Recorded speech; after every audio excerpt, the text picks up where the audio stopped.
Cal, it seems like since EJ came off of injury, he's become a completely different player.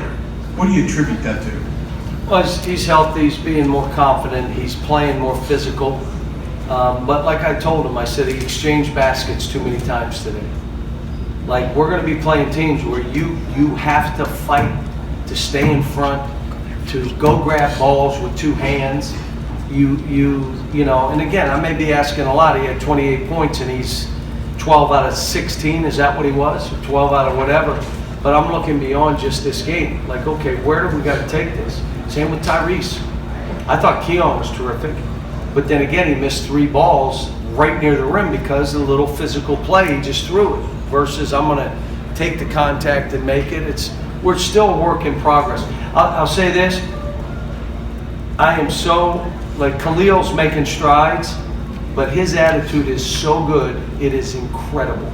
Like, and they all know I notice everything. You may think I'm just screaming, but I'm listening, and then I'm watching it. I'm on everything. And watching and hearing him cheer for his teammates, and then going, he's still figuring it out. He's not where he's going to be here in a month. But this stuff was all new, and it kind of zapped him a little bit. I hugged him in there. I said, I am so proud of you. Your attitude is unbelievable. And then I got to remind these guys after the game, like even Nick. I mean, Nick could have had 25 and 15, and he goes and messes around. And I'm responsible for each one of these kids becoming their best version. And I'm also responsible for winning as many games as we can win. Like here, it's like every game by 20. But I also have that responsibility. And how do I go about it? What am I doing? It's all different ways. Every kid is different. But I'm holding them to a high standard. Had a great week of practice, which followed this. Now we got another week of practice. If I can go 2 and 3 a days, I will. Are they still in class? They are next week, yeah. I got to talk to Dr. Capilouto, see if he'll cancel classes for, give me 3 days anyway. But we've gotten better because of it. Stay in the back next to Michael. On there. Coach, this was Kentucky's 600th win at the Rupp Arena. What does it mean to you at Tahoe University?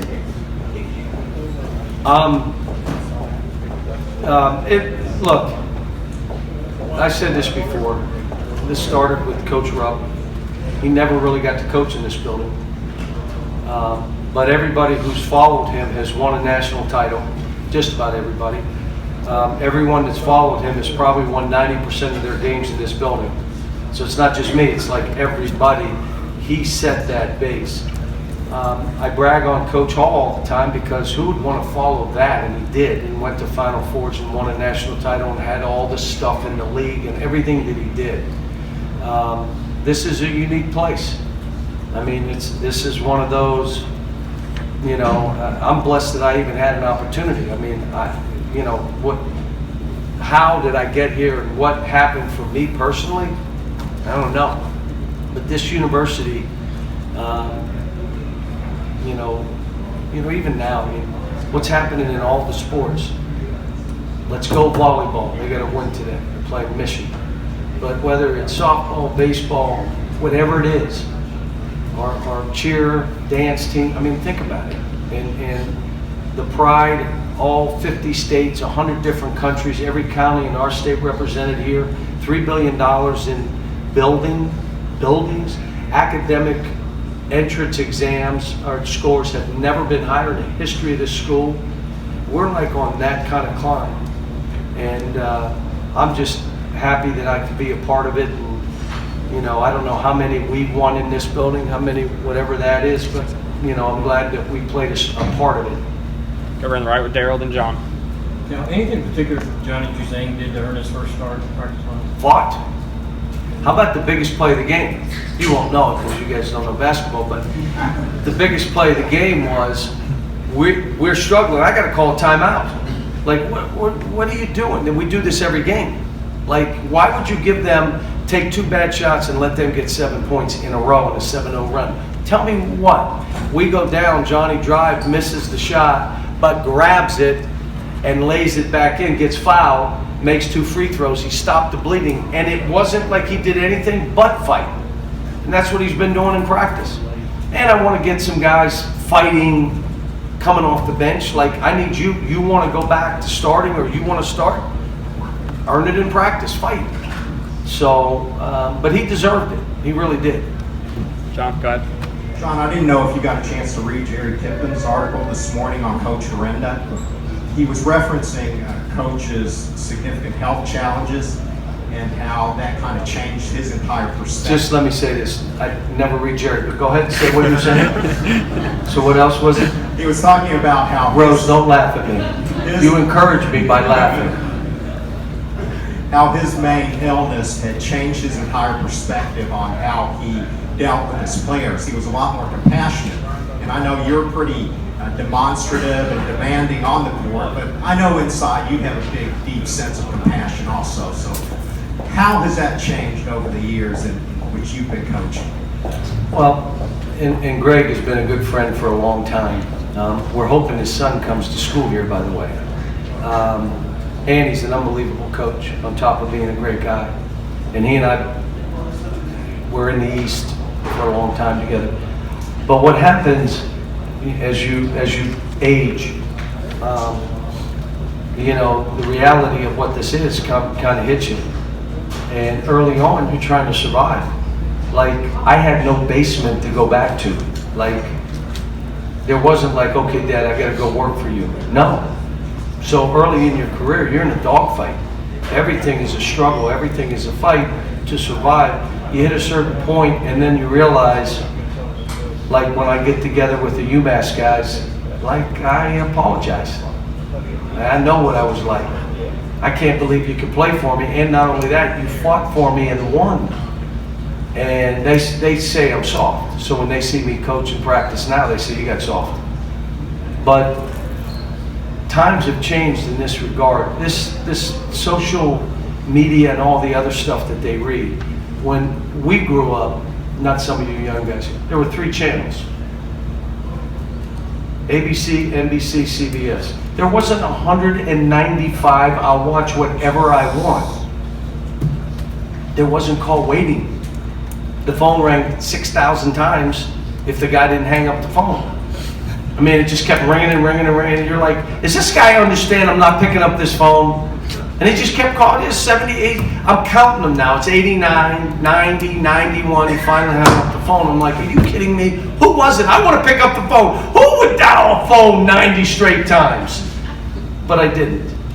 But now these kids, anybody in any part of the world can get a hold of them and tell them whatever they want to hear. It's different how these kids need me in a different way than kids in the past. And they need more individual meetings. They need to know, yes, I do love you even though I'm hard on you. They need to know stuff that I had kids, and we were just talking about Bruiser Flint and I, who's my brother. He said, Cal, you used to get on guys at UMass and they wanted to prove you wrong. Yeah? You think that? Yeah, watch this. I had one guy, I can't remember exactly what I called him, I do remember, but he started making baskets and he got 30 in the second half at Rhode Island. And Jimmy McCoy, every basket he made, he looked at me, how about that? And I didn't say anything because we ended up beating him by 100 because he got 30 in the second half. But even that case, I didn't go back and smooth that over, and it bubbled for too long. I should have gone right away and learned that lesson. But now if I do that same thing to some of these kids, they're more fragile. There's so much stuff coming at them that you got to deal with it. Now I'm still holding them accountable, and I told them after the game, what's the best version of you look like? And it can't be in just one area. It's got to be, this is what you need to do. And I think they know we care and we're about them. Yeah, we got to win. But we're about their growth and we're about what they're doing. And yeah, I've changed because I don't have the energy. Like, you won't believe this, I got to get sleep. I got to sleep. Where before I could go and go. Now, at 48, when you start getting older like this, you got to get more rest. But Muhammad on the left. Coach, John Friend said that, or Coach Friend said that, I feel like today was a quote Kentucky festival. I mean, based on your good mood, I'm guessing that it's fair to say that it was a festival based on how your big men played today. I didn't think Nick played particularly well. But, you know, I told him, you got arrogant today. Hungry and humble. Hungry and humble. You start getting arrogant, and what happens is he's invested in his positive, his own self-esteem. He invested in it, and it could be taken away, not by me, by himself, by reverting back and playing in a way that you played a year ago when I couldn't keep you in games. I couldn't keep you in. You're not doing that stuff, and you reverted today. So again, it's my job. It's, you know, even at the end of the game, we didn't finish the way I wanted. I talked to him after. I don't care about the score. We're trying to get better, and how do we finish a game off? So, but, you know, Keon did well. Emmanuel, I think, is playing well. Ashton, again, 11-2. And he knew, because I asked him, how many turnovers you had? He said, I had 2. So he's getting the idea of, got to be more careful with the ball. So I think the last 2 games, he's 32-4 assist to turnover ratio. Well, let me see if anybody in the country is doing that. But Final one back in the cameras. So you're getting into a tough part of schedule. Yeah. Georgia Tech. Yep, Utah, yep, Ohio State. Ohio State and Louisville, they're saying, are the best 2 teams in the country. And you know why? Both teams fight. Both teams are unbelievably coached. Both teams are playing, they're screening, they're creating good shots for each other. And if you walk in that game with any coolness, you'll get beat by 30. And so, but I'm not worried about them right now because we got Georgia Tech and Utah. Utah scored 143 points in one game. They're 6-1, 7-1, 143. We couldn't do that if it was 5-0. We couldn't get to 143. We're running our stuff. So we got a tough road ahead of us. And Georgia Tech, the games that Georgia Tech has played for Josh has got them ready to come in here and play us. So what would you say is the #1 thing that the team needs to work on? Fight and finish. That's all I'm focused on right now. Fight. What does that mean? That means when you're playing against another guy, you're not just exchanging baskets, you're trying to dominate him. But listen, but you got to help us dominate them. So you can't just worry about dominating him, but you got to dominate him. You got to fight for a rebound. You don't run from contact. How about this? He's trying to bump you on a drive. Well, fight back and play through 2 bumps before you shoot it. He bumps me and I shoot a runner. You didn't fight. He fought and you didn't. He's trying to fight you to go into a screen. Well, I'm forcing him that way, and I'm going to fight harder than he fights to run me into the screen. I'm going to fight to get over. All this stuff. How about this? Did you see us run better today? Like we ran? Well, we've worked on that because, again, you know what that means? I'm going to fight to outrun my guy. However hard he runs, I'm going to run harder. How about running back on defense? However hard he runs, I'm running faster because I'm going to fight. That's all the fight that this team, we were exchanging baskets. And we have some guys that were saying, I'll be all right. Really? No, you won't. That has to change. So we got another week, fight and finish. And that's all I'm focused on right now. The end of the game, last 4 minutes, how are we going to play? So, but it's, this was good for this team.